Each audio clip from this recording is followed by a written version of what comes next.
नमस्कार दोस्तों और स्वागत है आपका इन्वेंट ऑफ डिवाइन में।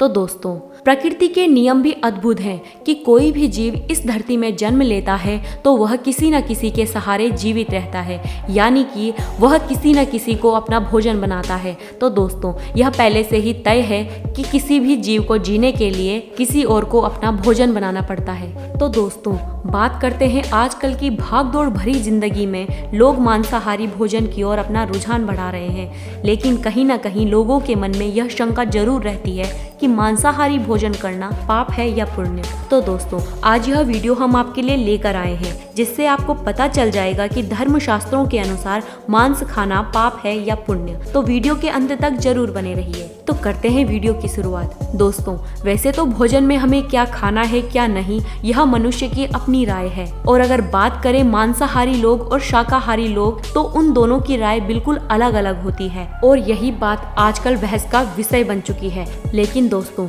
हमारे ग्रंथों वेद और पुराण में पशु हत्या और मांसाहारी भोजन करना पाप है। यजुर्वेद में कहा गया है कि मनुष्य को सभी जीवों को अपनी आत्मा के तुल्य मानना चाहिए और अथर्ववेद में कहा गया है कि मनुष्यों को सात्विक भोजन ग्रहण करना चाहिए और यही तुम्हारे स्वास्थ्य के लिए अच्छा है। और यही ऋग्वेद में लिखा गया है कि गाय तुम्हारी माता के समान है, इसलिए तुम्हें गाय और गाय के समान 4 पैरों वाले पशुओं की रक्षा करनी चाहिए, न कि उन्हें अपना भोजन बनाना चाहिए। और इसके अलावा गरुड़ पुराण की एक कथा के अनुसार भगवान श्री कृष्ण ने मांसाहारी भोजन के लिए स्वयं ज्ञान दिया है। एक दिन जब कन्हैया अपनी गायों को चुगाने के लिए जंगल में बैठे थे और अपनी धुन में बांसुरी बजा रहे थे, तो उनके सामने एक हिरन आया और उनके पीछे जाकर छुप गया और हिरन बहुत डरा हुआ था। फिर भगवान श्री कृष्ण ने हिरन को सहलाते हुए कहा कि तुम क्यों छिप रहे हो। तभी दूसरी ओर से एक शिकारी भी आ जाता है और वह शिकारी भगवान श्री कृष्ण को बोलते हैं कि यह शिकार मेरा है, इस पर मेरा हक है। यह सुनते ही श्री कृष्ण बोलते हैं कि प्रत्येक जीव पर उसका खुद का हक होता है, न कि दूसरों का। फिर शिकारी बोलता है, यह शिकार मैं पकाकर खाऊंगा, मुझे इसे दे दो। फिर श्री कृष्ण कहते हैं कि किसी भी जीव को खाना महापाप है, क्या तुम पापी बनना चाहते हो? फिर शिकारी बोलता है कि मैं आपकी तरह ज्ञानी नहीं हूँ, मुझे नहीं पता कि शिकार करना पाप है या पुण्य, लेकिन मुझे अपने परिवार का पोषण करना है। और राजा महाराजा भी तो शिकार करते थे। फिर श्री कृष्ण समझ चुके थे कि शिकारी की बुद्धि मांसाहारी भोजन करते करते तामसिक हो चुकी है। फिर श्री कृष्ण बोलते हैं कि मैं तुम्हें एक कथा सुनाता हूँ, फिर वह कथा सुनने के बाद तुम ही उत्तर देना कि मांसाहारी भोजन करना सही है या फिर गलत। श्री कृष्ण कथा सुनाने लगते हैं कि एक बार की बात है, मगध में फसल कम हुई थी जिससे कि भुखमरी आने वाली थी। यह देखकर मगध के राजा ने तुरंत राजसभा में अपने मंत्रियों को बुलाया और सबसे पूछा कि इस समस्या को सुलझाने के लिए सबसे सस्ती वस्तु क्या होगी। सब मंत्रियों ने सोचा पर उन्हें कोई हल न मिला। तभी एक शिकार का शौक रखने वाला मंत्री बोला, मेरे हिसाब से सबसे सस्ता खाने योग्य वस्तु मांस है, जिसमें कुछ भी खर्च नहीं होता।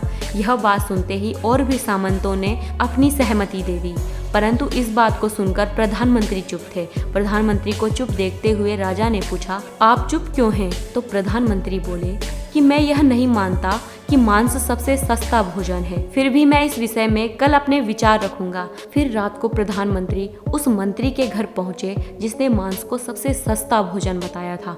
इतनी रात को प्रधानमंत्री को अपने घर पे देखकर वह मंत्री चौंक गया और वह डर गया कि इतनी रात को प्रधानमंत्री मेरे घर पे क्यों आए। फिर प्रधानमंत्री बोले, हमारे राजा बीमार हो गए और वैद्य जी ने कहा है कि किसी शक्तिशाली शरीर का 2 तोला मांस मिल जाएगा तो राजा के प्राण बच जाएंगे और आप ही राजा के सबसे करीब हैं। इसके लिए मैं आपको बहुत सारी स्वर्ण मुद्राएं दूंगा, बस आप सहमति दे दें और मैं कटार से आपके हृदय से 2 तोला मांस निकाल लूंगा। यह सुनते ही वह मंत्री भय से कांपने लगा और अंदर से 1 लाख स्वर्ण मुद्राएं लेकर प्रधानमंत्री के चरणों में गिर गया और बोलने लगा कि आप ये 1 लाख मुद्रा भी ले जाइए, पर मुझे छोड़ दीजिए, आप किसी दूसरे से पूछ लीजिए। फिर प्रधानमंत्री बोले कि आपकी कद काठी वैसे ही है जैसे राजवेद ने बताया है, इसलिए आपका ही मांस चाहिए, चाहे आप मेरा प्रधानमंत्री का पद भी ले लें। फिर मंत्री प्रधानमंत्री के सामने गिड़गिड़ाने लगा और बोला कि जब मेरे प्राण ही नहीं रहेंगे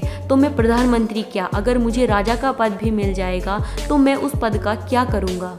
मुझसे मेरा सब कुछ ले लीजिए पर मेरे प्राण बख्श दीजिए।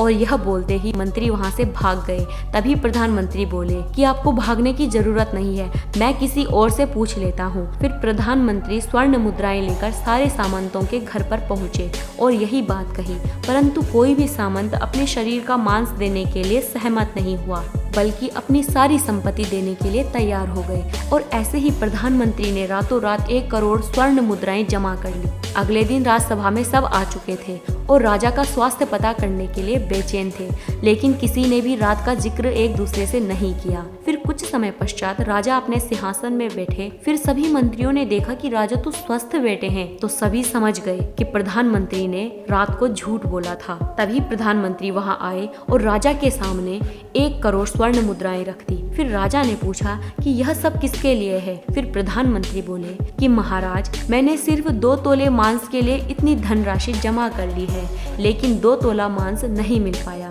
अपनी जान बचाने के लिए सभी मंत्री और सामंतों ने यह संपत्ति मुझे दे दी है। महाराज, अब आप फैसला कीजिए कि मांस सस्ता है या महंगा। यह सुनते ही राजा को बात समझ में आ गई। फिर उन्होंने जनता से कहा कि अतिरिक्त परिश्रम करके फसल उगाए और अपने भंडार से श्रमिकों को अपना अनाज भी बांट दिया, और जो 1 करोड़ स्वर्ण मुद्राएं थी उन्हें भी श्रमिकों को अनाज उगाने के लिए दे दिया। और फिर साग सब्जी इतनी तेजी से उगे कि पूरी प्रजा का कल्याण हो गया। फिर भगवान श्री कृष्ण की कथा सुनकर वह शिकारी बोला, भगवान, मुझ जैसे पापी को माफ कर दीजिए। मुझे आज से पहले यह ज्ञान नहीं था, परंतु आज आपने मेरी आंखें खोल दी। तो दोस्तों, आपको भी यह कथा सुनकर यह पता चल गया होगा कि मांसाहारी भोजन करना पाप है या पुण्य। हमें कमेंट करके जरूर बताएं। धन्यवाद।